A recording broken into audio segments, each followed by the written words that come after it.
Wa alaikum salam wa rahmatullahi wa barakatuh. A wà lójútólé TV. Bẹ́ẹ̀ ni o, àdúrà gbogbo wa gbà o. Àkọ́wẹ́. Nǹkan tá kàn fẹ́ sọ̀rọ̀ lé lórí nípa àánú àti àṣírí bíbò. Bẹ́ẹ̀ ni, ìrìnàjò ẹ̀dá ọwọ́ Ọlọ́run ló wà. Ṣùgbọ́n láyé tá wà yìí náà ò gba ká jókòó tẹ́tẹ́rẹ́ lórí ìrìnàjò. Torí ayé yìí gan náà ò gba ìdúró.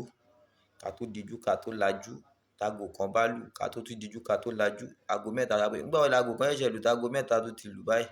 Ayé gan ò dúró. Táyé bá ṣe ń yí, náà ni ká máa bá wọn yí o. Ilé ayé tá gbà yìí ò dúró. Èèyàn tó bá máa jẹ́ èèyàn láyé kò ní sùn kó bá lè sùn. Ọlọ́run á dẹ́ gbàdúrà wa. Nípa fáńfàní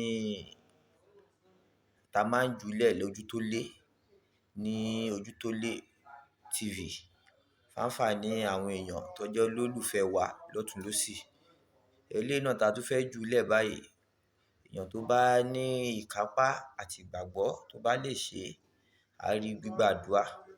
Àdúrà ló ń gba agbára kọ́ o. Ìgbàgbọ́ èèyàn ó dẹ̀ mú yàn lára dá. Fún àánú, gbogbo èèyàn pátá náà ló ń wẹ̀wẹ̀ odò. Sẹ̀lẹ̀ ń wẹ̀, ṣọ́ọ̀ṣì ń wẹ̀, àwa mùsùlùmí náà à ń wẹ̀, àwọn àdáyébá náà kò sí èèyàn tó kì í wẹ̀. Ìwẹ̀ odò náà dá púpọ̀. Ẹlòmíì wà tó ò bá tí ì wẹ ọwọ́ kúrò lára, gbogbo nǹkan tó bá ń ṣe fún un kò tí ì lè bá rẹ̀ mu o. Á kàn máa kó òun lo iṣẹ́. Iṣẹ́ ò rí, iṣẹ́ ò lọ, ó rí bákan. Kó bá wẹ ọwọ́ kúrò lára. Anything tó bá ti ń lò, á bẹ̀rẹ̀ sí máa rí bẹ́ẹ̀, á bẹ̀rẹ̀ sí máa jẹ́ bẹ́ẹ̀. Wí bẹ́ẹ̀ jẹ́ bẹ́ẹ̀ tọ́lọ́run ni. Ṣùgbọ́n tí ìgbàgbọ́ èèyàn náà ni kó rọ̀ mọ́ gbogbo nǹkan tó ẹ̀dá bá ti ń ṣe o. Ẹ jẹ́ n juwe odò yìí lẹ̀, ó máa ṣàwọn èèyàn láǹfààní, ó máa dẹ̀ ṣàwọn èèyàn lóore gan. Ẹ lọ wá ewé ọparun, ẹyọ méje. Ẹ má já ti ọ̀nà ìsàlẹ̀ tókè ẹ̀ ní kẹ́ wá kẹ́ sanwó sókè díẹ̀. Kẹ́ jẹ́ ẹyọ méje. Ẹ gun kúnná lórí ọlọ. Tẹ́ bá ti gun kúnná, ẹ pò mọ́ ọṣẹ dúdú àbí ọṣẹ ẹni ọṣẹ, ẹ pò mọ́. Ẹ wá kó sínú kànkàn ẹyọ kan. Tẹ́ bá ti kó sínú kànkàn ẹyọ kan, ẹ wá ìgbín tó lómi kan, ẹ wá mú dání. Ẹ wá gbodò tó ń ṣàn lọ. Iṣẹ́ ò rí, iṣẹ́ ò lọ, ó rí bákan. Kó bá wẹ ọwọ́ kúrò lára.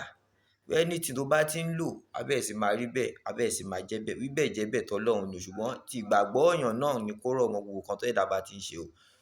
Ẹ jẹ́ n juwe odò yìí lẹ̀, ó máa ṣàwọn èèyàn láǹfààní, ó máa dẹ̀ ṣàwọn èèyàn lóore gan. Ẹ lọ wá ewé ọparun, ẹyọ méje.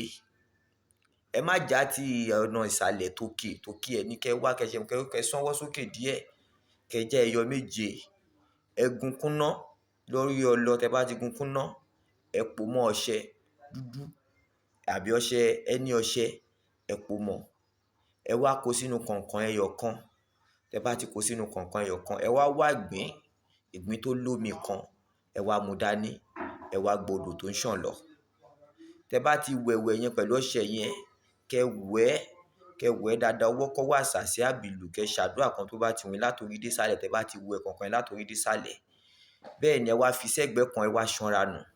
Tẹ́ bá ti ṣanra nù, ẹ wá mú ìgbín yẹn, ẹ wá fọ́ ibi ìdí ẹ̀ yẹn. Bẹ́ẹ̀ ni ibi ìdí ẹ̀ tẹ́ bá ti fọ́, ẹ wá máa tẹ omi tó bá ti ń jáde láti ìdí ẹ̀ yẹn. Ẹ wá máa fi pa ara yín. Tẹ́ bá ti wẹ̀ tán tẹ́ ti ṣanra nù ni o. Omi yẹn lẹ máa fi ṣe bí ìpara nínú odò yẹn náà. Lẹ ti máa para látòkè dé ìsàlẹ̀. Tẹ́ bá ti fi para, tútù ni tolúwẹ̀ rí o. Tútù ni ti gbìn. Káyé mi túbà kó túṣẹ. Tẹ́ bá ti ṣe bẹ́ẹ̀ yẹn, ẹ wá mú kọ̀ìnkọ̀ìn yẹn àti ìgbín yẹn. Ẹ wá gbẹ́lẹ̀. Ẹ wá rì mọ́ ẹ̀gbẹ́ bí odò yẹn. Ẹ wá rì mọ́ bíbẹ̀. Ẹ wá fi ọwọ́ bò iyẹ̀pẹ̀, ẹ wá fi bò. Láṣẹ Ọlọ́run, ẹ máa rí gbígbàdúrà. Ọlọ́run á dẹ́ gbàdúrà. Àdúrà ló ń gbà o, agbára kọ́ o. Orúkọ tèmi ni AAFAA AYỌNITIWA. AAFAA AYỌNITIWA. Àwa ni èèyàn ojútólé TV. Bẹ́ẹ̀ ni. Nọ́mbà mi tẹ́ lè pè mí sí, Ìkòròdú làwá wà ní tiwa o. Ibẹ̀ lọ́fíìsì wa wà. tẹ́ bá ti dé Ìkòròdú ẹ wọ mọ́tò tó ń lọ sí Ìjẹdẹ, ẹ bọ́lẹ̀ lẹ́lẹ́mú bus stop, ẹ béèrè AAFAA Ayọ̀nìtiwà. Bẹ́ẹ̀ ni fún àǹfààní ìwọ tó fẹ́ béèrè nǹkan àbò fẹ́ tún tẹ̀síwájú nípa ìrìn àjò tó ti rìn, àbò fẹ́ travel, àbò fẹ́ ṣe àyẹ̀wò ara rẹ, àbò dẹ̀ fẹ́ ṣe béèrè nípa èèwọ̀.